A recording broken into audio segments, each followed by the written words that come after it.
Watch out, haunt community, because this haunt in particular is about to blow your guys' socks off.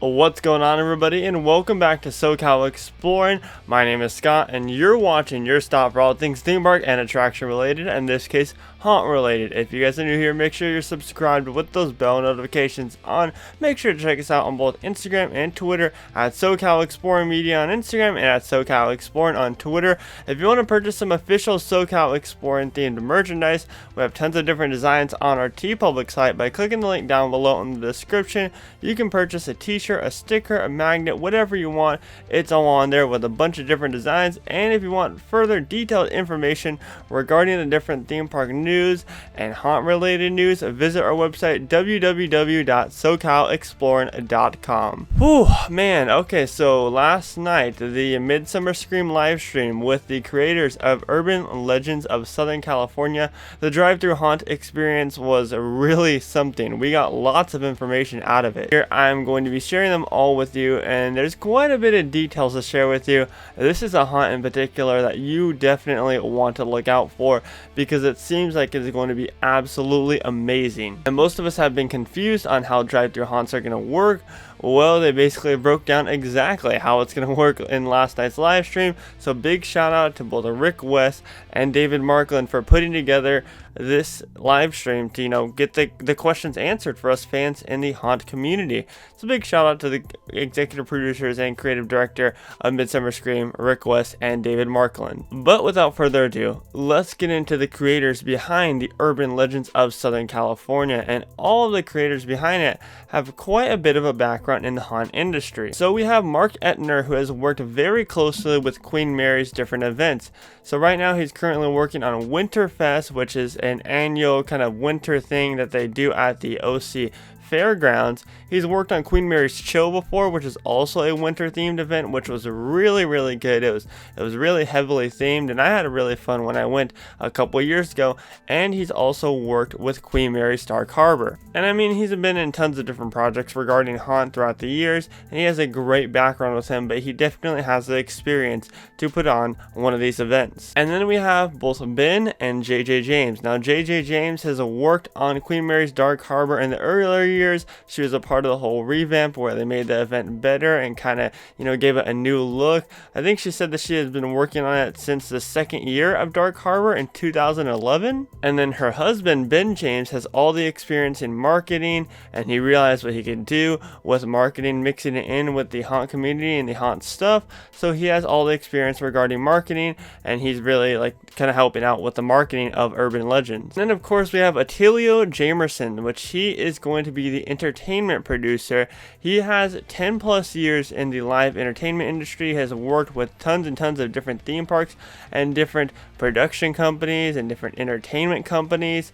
I mean, this guy has all the experience in the world. He says his heart has always been with performing, so that's why he's going to be in charge of all the entertainment and the theatrical stuff, a part of Urban Legends of SoCal. And what is the theatrical stuff that's going to happen? Well, now let's get into the actual details of the drive-thru experience. A couple key things to be noted is the event's going to run from October 1st until November 1st, and this will be located at the Orange County Fairgrounds. The experience will be just a little over 45 minutes long. 45 minutes is the target time that they're really aiming for, and they'll be charging per vehicle. So there's the early bird ticket right now is $49.99 for a vehicle that seats 5 people, and keep in mind you drive your own vehicle there. And it's only advanced ticket purchases only, meaning you have to buy them online. You cannot buy them on site. You have to have your tickets before you actually get on site to Urban Legends of Southern California. And then of course they have a VIP package, which a VIP package is also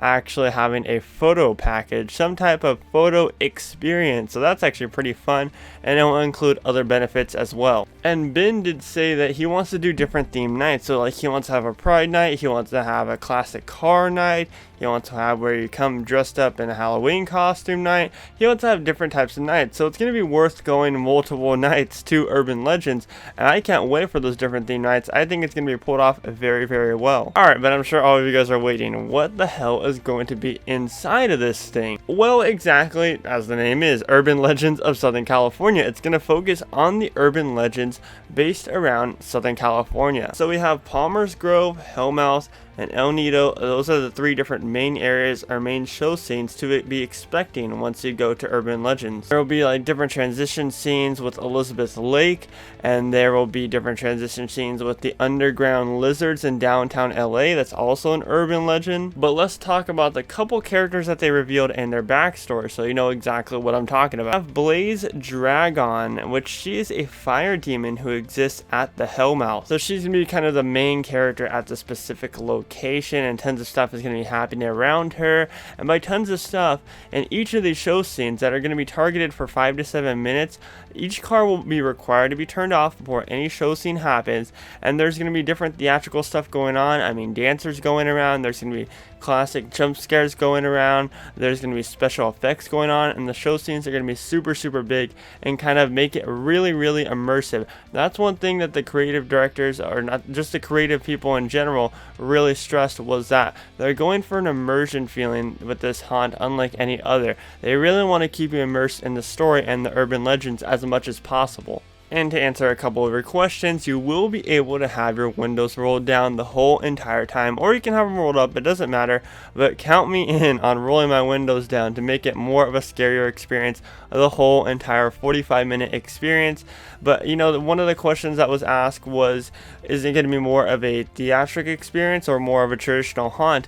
And when asked that, you know, they said that it's going to be a mix of both. So you're going to be combining those elements of haunt mixed with theatrical kind of stuff and bringing it all together and still making kind of a scary experience, which I'm super excited about, because it seems like there's nothing around the area that does something like that, especially with a drive-through haunt. So we have Blaze Dragon, which I'll play a clip from the live stream of, you know, so they can explain it a little bit better of who exactly Blaze Dragon is. Blaze is a take on a story that's out of Ojai. And Blaze is a character that is our fire demon. Blaze is sassy, mouthy, and can be a little angry. But man, she's fun. And then of course they're having the monster of Elizabeth Lake, which Elizabeth Lake is located just outside of Lancaster, California, and this is also another urban legend. So we're going to see the monster of Elizabeth Lake, that I'm assuming is going to be a big puppet, because if they want to make it big and put special effects on it, I see it being a huge puppet or just some type of huge design, which we can't wait to see. Hopefully they share construction pictures with us on their social media pages very soon. So that's also going to be neat to see the monster of Elizabeth Lake in, you know, some form or some way as a part of the Elizabeth Lake section of this experience. And then of course there's a witch that transforms into an owl that, you know, captures a full car of people and eats them all.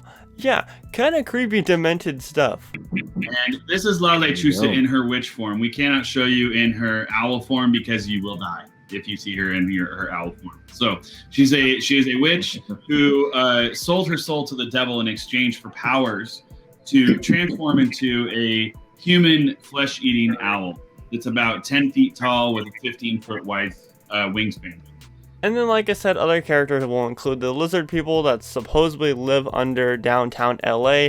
So that's going to be interesting to see. I'm really excited to see these different characters and see the different makeup sculpts brought to life and see the different costumes brought to life. I think that this is going to be very exciting. Although they didn't give us as much information as the full experience goes, they are going to be releasing more character reveals as we get closer to the opening on October 1st of Urban Legends of Southern California, and just releasing more details that fans want to know. But from what they released yesterday, I am extremely excited. This is going to be badass and I cannot wait for it. And there's going to be 50 different performers, so if you put that into perspective, that's about 15 to 16 roughly per show scene, because they did say that there are going to be no scare actors on the transition scenes. They really want to make it safe to where you're driving your car and you're not getting scared and, you know, slamming on the brakes or driving on the gas pedal to hit people. So the show scenes will be taking place when the car is turned off in the main show areas, but during the transition scenes they're still going to try to keep you as immersed as possible with building an environment around and kind of building different scenery around as they're driving through it. Just no performers throughout those transition scenes. Oh, and by the way, in order to, you know, limit capacity with social distancing, even though you don't really need to do social distancing with a drive-through haunted experience, they're still doing where you're going to pick a 30-minute time interval. That 30-minute time interval group of cars, say about it's like 30 cars, will then go into a main staging area, and then they will take in about 5 to 6 cars every 5 minutes or so, and so on and so forth in that 30-minute group like time interval. So it seems like they really got this down, and they already know what they're ready to do for this year's haunt season at Urban Legends of Southern California. You know, I can't wait for this. This is going to be amazing. I cannot wait to experience the Urban Legends of Southern California.